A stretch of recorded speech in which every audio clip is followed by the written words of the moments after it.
Welcome to the last video of this playlist about the preparation of phenols. As usual, you can find a PDF version of the slides under the community tab of my channel. This video is about the dearomatization and oxidation of phenols, including some unique reactions only seen with phenols. Because many of the preparations discussed in the first 4 videos require oxidants, the reactions in this video are potential side reactions. Due to their high reactivity, phenols are often the most convenient starting material for preparing other, more complex phenols. All the classical aromatic electrophilic substitutions work well with phenols, for instance halogenations, nitrations or sulfonylations. However, these reactions require some optimization because phenols readily dearomatize when treated with strong electrophiles. As shown here, chlorination of phenol can yield chlorinated phenols, or, if too much chlorine is used, chlorinated cyclohexenones. Even benzene can be dearomatized by chlorine, but this requires UV light or a higher reaction temperature than phenols. Other useful transformations of phenols include the acylation, alkylation, carboxylation or formylation.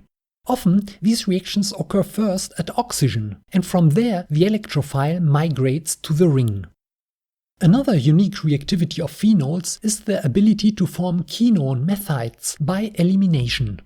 Quinone methides are no longer aromatic, but strong Michael acceptors with a tendency to polymerize.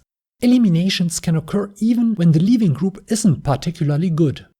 2 or 4 hydroxymethylphenols, for instance, are unstable and readily polymerize at room temperature, without the need of any catalyst. The OH bond of electron-rich phenols is relatively weak, and phenoxyl radicals are therefore quite unreactive, if compared to other oxygen-centered radicals. Phenols can thus be used as radical scavengers. One possible reaction of phenoxyl radicals is dimerization, as shown here.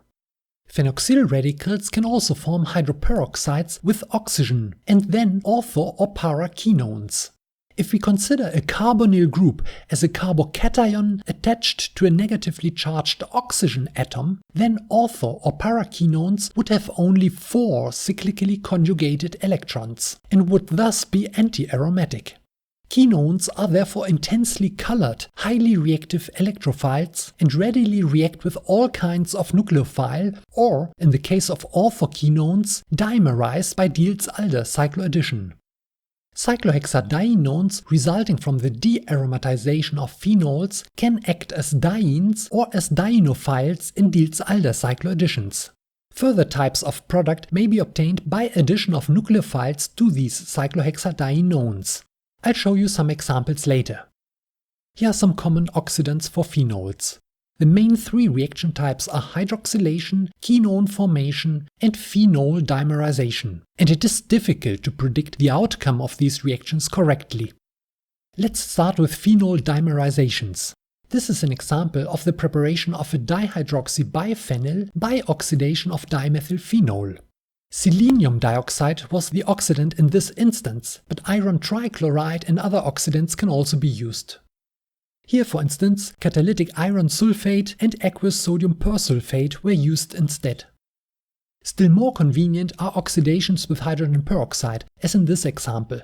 A phase transfer catalyst was required to improve the mixing of the lipophilic phenol with the oxidant.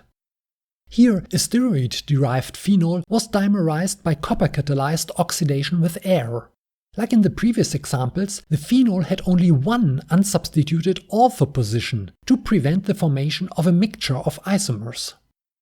In this example, such a mixture resulted when oxidizing 3,5-dimethoxyphenol with catalytic iron trichloride and tertsbutyl peroxide. Let's have a look at some non-dimerizing oxidations. Tribromophenol can easily be brominated once more, just by stirring at room temperature with 1 equivalent of bromine and sodium acetate. The product is a selective electrophilic brominating reagent. Careful nitration of 4-isopropylphenol gave 10% of a 4-nitro cyclohexadienone. No oxidation of the isopropyl group occurred. Here, a 4-alkyl phenol was oxidized with diacetoxyiodobenzene in acetonitrile. Ritter reaction gave a 4-acetamidocyclohexadienone as the main product. Azodicarboxylates can also be used as electrophiles to dearomatize phenols. This here is an example of enantioselective amination of a dialkyl phenol at position 4. Interestingly, no reaction occurred at the unsubstituted position 2 of the phenol. Like in the previous example, also acrylates and related soft electrophiles can dearomatize phenols. Here the sodium salt of 4-bromophenol underwent spirocyclization with an acceptor-substituted 1,3-diene.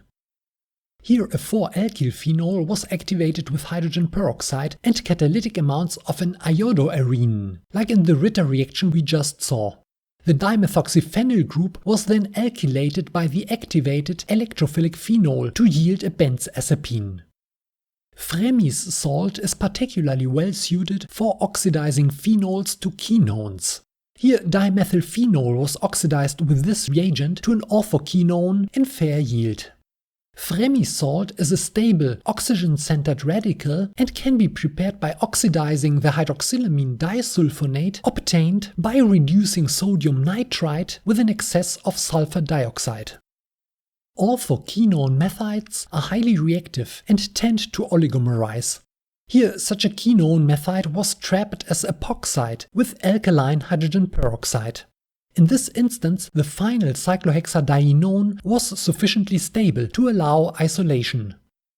Here, however, the cyclohexadienone obtained by oxidizing carvacrol lithium salt with oxygen and copper dimerized already at low temperature by Diels-Alder reaction.